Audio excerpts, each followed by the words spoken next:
வீட்டில் வந்து நம்ம அந்த காமாட்சி அம்மன் விளக்கு வந்து எதுக்காண்டி ஏற்றுறோம், எதனால் ஏற்றுறோம் அப்படிங்கிறது நமக்கு யாருக்குமே தெரியாது. ஒரு ஜோசியக்கார்ட்ட போனீங்கன்னா கூட சொல்லுவாங்க, வீட்டில் டெய்லி காமாட்சி அம்மன் விளக்கை ஏற்றுங்கன்னு சொல்லுவாங்க. எதுக்காண்டி இப்படி சொல்கிறாங்க அப்படின்னு நமக்கு தெரியாது. நம்ம முன்னோர்கள் வந்து ஒரு விஷயத்தை வந்து நமக்கு தெரியாமையே அது பயன்படுற வகையில் அதில் ஒரு சூட்சமமாக வச்சு நமக்கு வந்து அதை நடைமுறைப்படுத்திட்டு போயிருக்காங்க. அதை வந்து நம்ம செய்யும்போது வந்து தெரிஞ்சும் அந்த விளக்கை ஏற்றுவோம், தெரியாதவங்களும் வெளியே விளக்கு ஏற்றுறாங்க. ஏன் இந்த விஷயத்தை வந்து எனக்கே தெரியும், அதனால தான் நமக்கு தெரிஞ்ச விஷயத்தை உங்களுக்கு தெரியப்படுத்தும்னு சொல்லி இந்த விஷயத்தை நான் உங்கள்கிட்ட ஷேர் பண்ணுறேன்.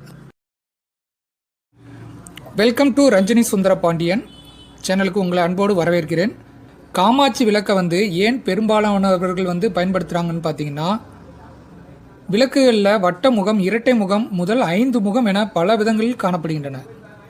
இவற்றிற்கெல்லாம் சிகரம் வைத்தாற்போல் இல்லங்களில் ஏற்றப்படும் காமாட்சி விளக்கு திகழ்கிறது.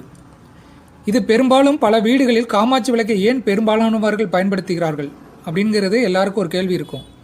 அந்த விளக்கை வீட்டில் ஏற்றி வைப்பதால் என்ன நன்மை ஏற்படும் என்பதை இப்போது காணலாம்.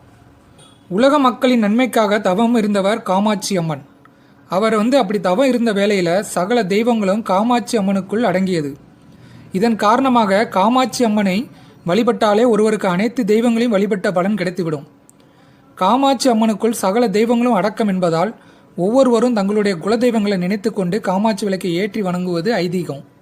ஆனால் அந்த வீட்டில் உள்ளவர்களுக்கு காமாட்சி அம்மனுடைய அருளும் அவரவர் குலதெய்வத்தின் ஆசையும் கிடைக்கும் என்பது நம்பிக்கை.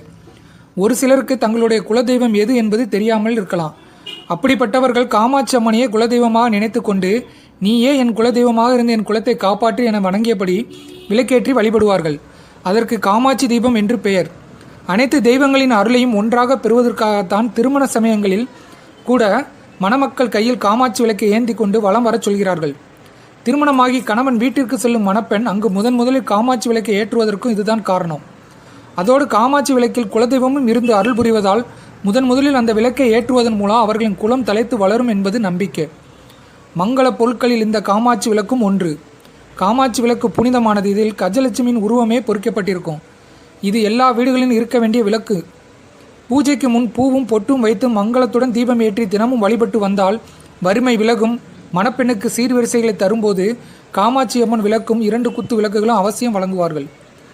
சிலர் தம் முன்னோர்களின் ஏற்றிய காமாட்சி அம்மன் விளக்கு சுடர் தொடர்ந்து நிலைத்து எரியும்படி கவனித்துக் கொள்கின்றனர். பல குடும்பங்களில் பரம்பரையாக காமாட்சி அம்மன் விளக்குகளை பாதுகாப்பாக வைத்திருப்பார்கள். புதுமனை பூவும் போதும் மணமக்கள் மணப்பந்தலை வலம் வரும்போதும் எல்லா இருள்களையும் நீக்கியபடி அருள் ஒளியை அனைவருக்கும் அருளியபடி முன்னால் பக்தியுடன் ஏந்தி செல்லப்படும் விளக்கு இந்த காமாட்சி அம்மன் விளக்கு. நன்றி, வணக்கம்.